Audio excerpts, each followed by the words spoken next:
I need Anton Sokolov, but he's missing. Held by another inventor named Kirin Jindosh, who no doubt wants whatever secrets Sokolov holds in his head. Jindosh is the mad inventor who armed Karnaca with clockwork killing machines, the city where I grew up and trained, where I won the Duke's tournament when I was still a boy. They say the clockwork soldiers are the equal of Karnaca's best fighters now. I'm going to put that to the test. Rescue one genius and cage the other before he creates an army of clockwork soldiers.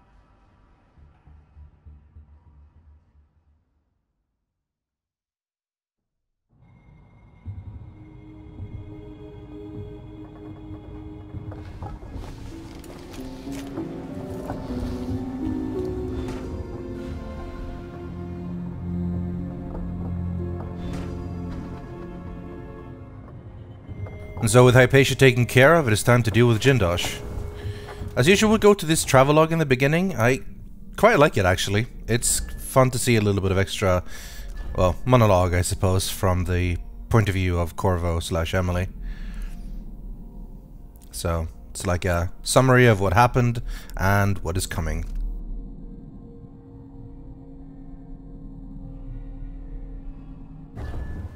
I miss my daughter, Corvo says.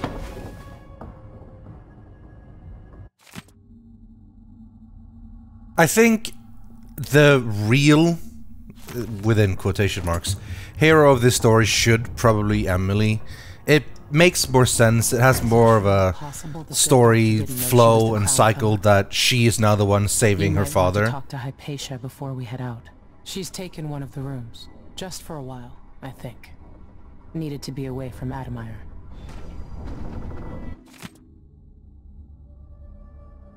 If you play as Corvo again, it feels like it's just the same thing again. Time to go rescue my daughter again from someone evil who's taken over the crown. Keep me from leaving. That said, I genuinely do enjoy playing as Corvo. Stay with me a moment.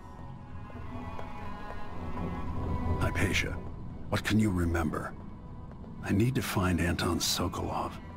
He might be the key to unraveling the Duke's plans. My memories are disjointed. The Duke is close to his grand inventor, Kirin Jindosh. But that man has the empathy of a mantis. He seems to both admire and despise Sokolov. We visited Aramis Stilton. I liked him. But something bad happened. Just snatches of memory. Sorry. You should rest easy for a while. Maybe some of that will help. I hope so. I'm not sure I even fully understand what you did for me, but I owe you for helping me at Admire. Thank you.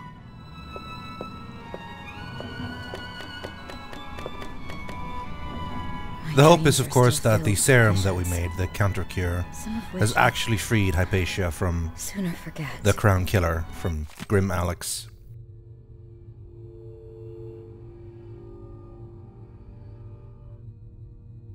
How much she exactly ends up remembering about what she did is unknown, but I suppose she won't be the only one with a past she prefers not to remember. Ramsey and the Crown Killer. 2 pieces of the puzzle. More to go. Hypatia did terrible things under the influence of her formula, but she's free now. We'll find you, Anton. Jindosh invented the Silvergraph. Clever man. His invention's likely to outlive him. Clockwork soldiers must cost a fortune. If Jindosh finds a way around that, he'll make an army.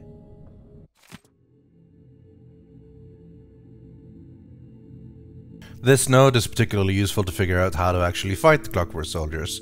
We'll go over them more as we actually face Jindosh one. Lives in Upper Aventa. But we'll try to avoid them if we can. Take the carriage to reach his mansion.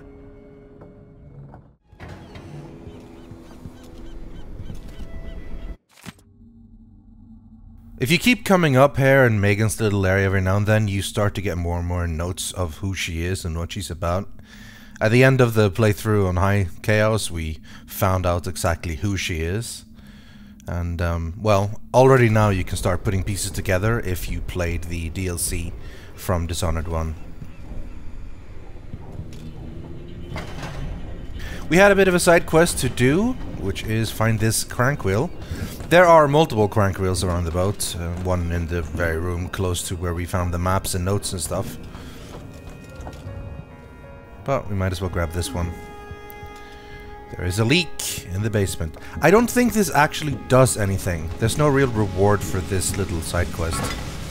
But hey, if we're gonna drive around in this boat, ride around I guess, then it's probably good to fix it. There you go. Let's hope your friend doesn't sink the boat while we're gone. Ready? Let's go. All right, let's get underway. On with the mask.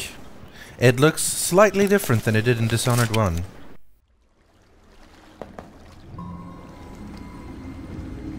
Jindosh is important to the Duke's inner circle. The Grand Guard watches his mansion, harassing people who look like trouble. You said there's a wall of light cutting off access to the carriage station. Yes, but there's a black market shop nearby. They sell on the sly. Ever use a rewiring tool? Yes, but it's been years. Good. Get past the wall of light, then ride the carriage to where Jindosh lives. And there's a reason people are afraid of his mansion. I'll see you after it's done. Corvo, take care of this crazy man and his clockwork soldiers, then bring Sokolov back. He means a lot to me. This mission is one of the larger ones, particularly because it is sort of split into 3 major areas. We start down here in the lower Aventa district, which is pretty sizable on its own. Later on we'll move to the upper Aventa district, and finally into the actual Clockwork Mansion itself. The insane child Empress is gone. Now they say there's someone on the prowl, but the danger hasn't passed. Not at all. Through vile trickery, the so-called royal protector Corvo Attano escaped. And he's here among us. I'm sure of it. Scheming and hiding. Be vigilant. Your weight in silver. Gotta get a spare uniform. The latest patch have fixed the loudspeakers, thankfully. Something bad. I've seen something. Now we're all on edge. My heart can't take much more of this. There's a fair chunk of guards in this area, so you kinda have to play it a little bit safe. But as always, moving up high is the best way to avoid them all. No one really looks up. This is one of the lessons you learn during the tutorial, as Corvo tells Emily. Stay high and stay in the cover and in the shadows. We're gonna go straight here, immediately. For the most valuable part of the entire area, honestly. The Outsider Shrine. Let's hear a story from the Outsider.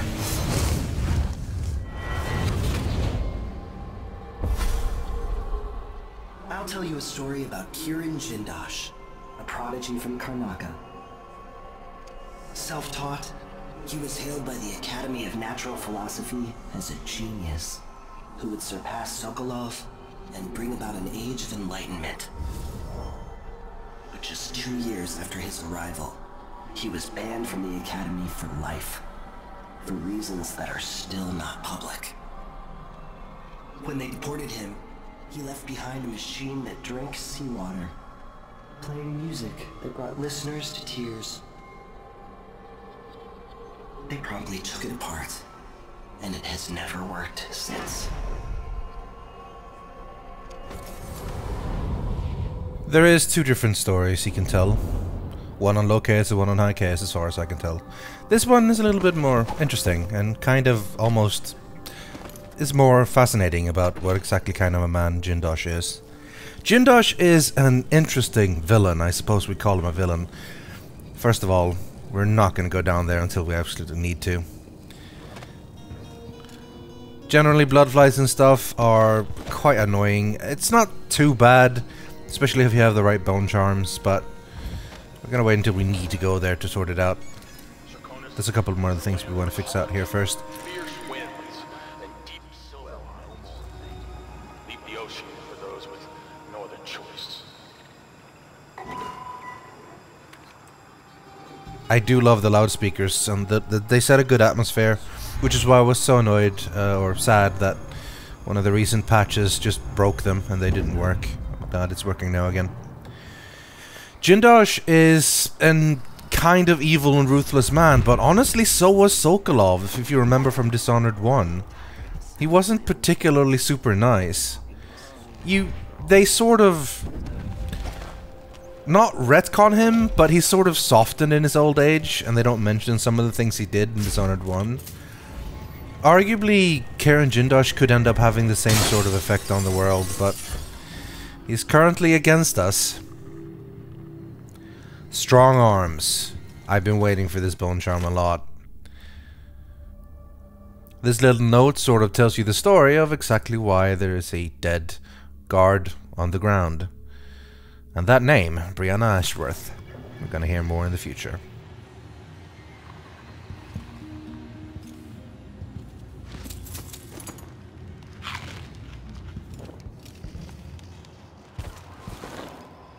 Those carriageways are electrified, we can't really go there, and most of that area is guarded by guards. So we're gonna have to go around, which usually means above. Increasing the range on Blink is very useful.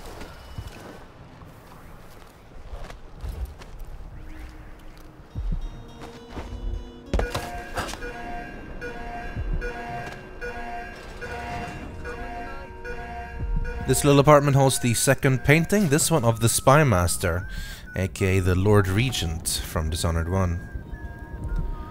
More so than that, there's another bone charm here. For some reason you can grab it through the glass. That's some sort of magic right there. But that was two pretty good bone charms actually, so let's equip them. And also realize that we probably have to upgrade how many we can carry. Strong arms, very useful, you choke people out faster. With only one of them, it's only slightly noticeable, but once we start crafting bone charms, it's gonna be much more noticeable. An expansive spirit is just more mana, it's quite nice.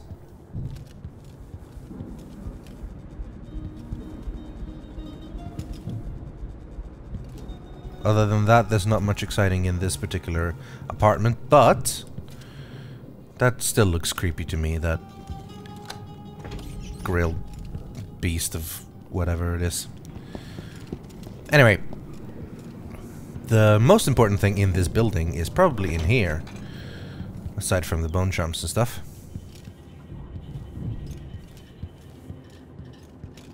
This apartment is home of one of the regenters, or whatever they were calling themselves, people who were opposed to Emily and in fact in favor of the Lord Regent, which is why on the top floor you could actually see the photo of the, or painting of the Spy Master. Which means I feel pretty much zero guilt robbing the place.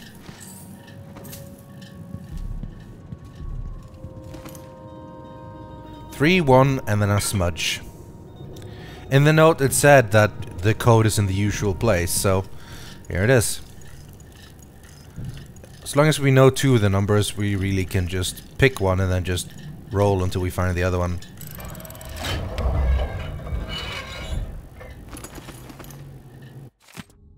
Yes, there we go, the Regenters. This is a note of what they've been up to. Generally, they disliked Emily and were in favor of the Lord Regent. They were quite happy with Duke Luca Bell and probably helped him out. So, you know, good riddance.